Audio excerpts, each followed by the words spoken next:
Sebagai manajer hotel yang biasa mungkin memutar lagu untuk kemudian menyamankan para pengunjung hotel, lagu-lagu para musisi Indonesia begitu Mas. Ada sosialisasi tadi yang disebutkan Mas Ari tadi itu tersosialisasi dengan baik nggak ke teman-teman yang bergerak di industri hotel? Ya, terima kasih Mas. Sebenarnya kita di pelaku usaha itu memahami betul ya bahwasanya kita harus menjaga hak cipta daripada pelaku seni.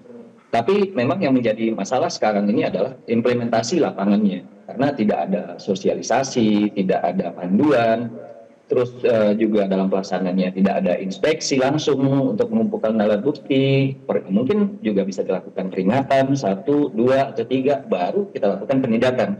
Nah, selama ini yang dilakukan kan sepertinya mengirim surat peringatan ataupun somasi, ataupun ini kalau sekarang ini judulnya sih surat perkenalan, tapi di paragrafnya ditulis telah menjadi perhatian kami bahwa tempat usaha yang Bapak Ibu kelola memperdengarkan karya lagu dan musik yang harus memiliki lisensi. Artinya kan mereka langsung menuduh, langsung berasumsi bahwasanya semua hotel, semua resto, semua kafe itu pasti memperdengarkan lagu. Padahal misalnya banyak juga hotel-hotel atau kafe-kafe yang mempunyai konsep alam yang tidak memperdengarkan lagu sama sekali gitu. Jadi memang ini jadinya sangat mengganggu ya gitu. Apalagi kalau kita bicara tentang definisi komersialisasi di ranah publik, itu kan sangat bias sekali. Tadi disampaikan oleh Mas Ari misalnya, ada yang sifatnya itu penggunaan langsung seperti di konser yang langsung mendapatkan profit, sementara misalnya seperti kafe dan resto, itu mereka mungkin ya teman-teman lain menggunakannya sebagai pelengkap ambience yang tidak menghasilkan direct revenue atau pendapatan langsung bagi mereka. Karena kita semua pasti agree bahwasanya orang datang ke resto atau kafe, mereka bukan pengen mendengarkan lagu, mereka pengen duduk, ngopi, makan, bukan sekedar untuk mendengarkan lagu, bahkan apakah ada lagu atau tidak ada lagu itu tidak berimpact langsung kepada revenue kita gitu loh.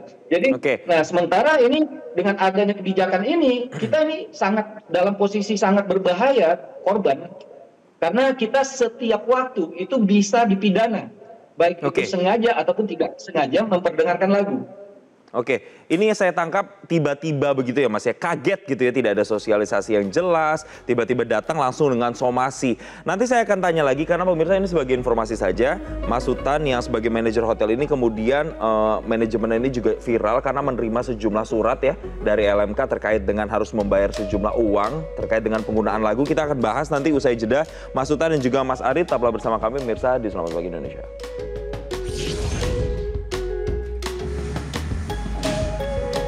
Kita lanjutkan kembali perbincangan. Ini pemirsa yang saya bilang viral, saya mau tanyakan langsung ke Mas Sultan. Mas Sultan, saya ini lagi buka Instagram Mas Sultan, salah satunya ini kayak Mas Sultan tuh protes kenapa LMKN itu tiba-tiba datang bawa somasi, bawa surat, padahal di hotel tempat Mas Sultan ini mengelola hotelnya atau bekerja, itu hanya menggunakan suara burung, burung asli malah.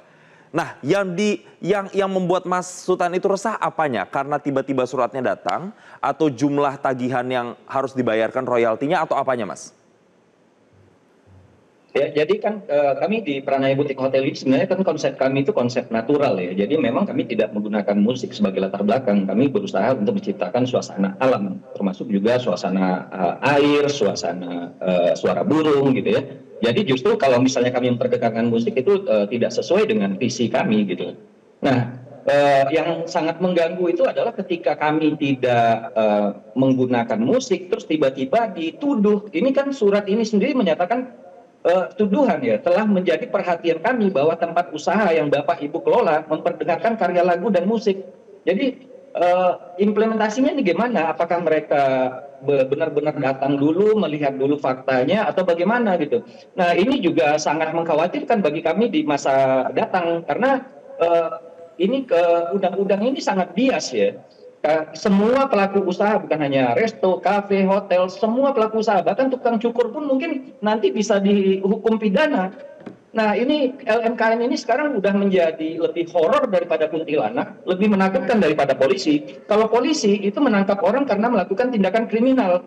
Nah, LMKN itu bisa mempidanakan orang hanya karena mendengar lagu. Ini kan berbahaya sekali. Sementara kita di hotel industri, dalam semester pertama ini kita menghadapi kendala bisnis yang luar biasa dengan program efisiensi pemerintah itu kita sudah struggling dalam menjalankan operasional, ditambah lagi dengan urusan-urusan begini yang memang tidak ada benefit langsung atau revenue langsungnya kepada kita gitu.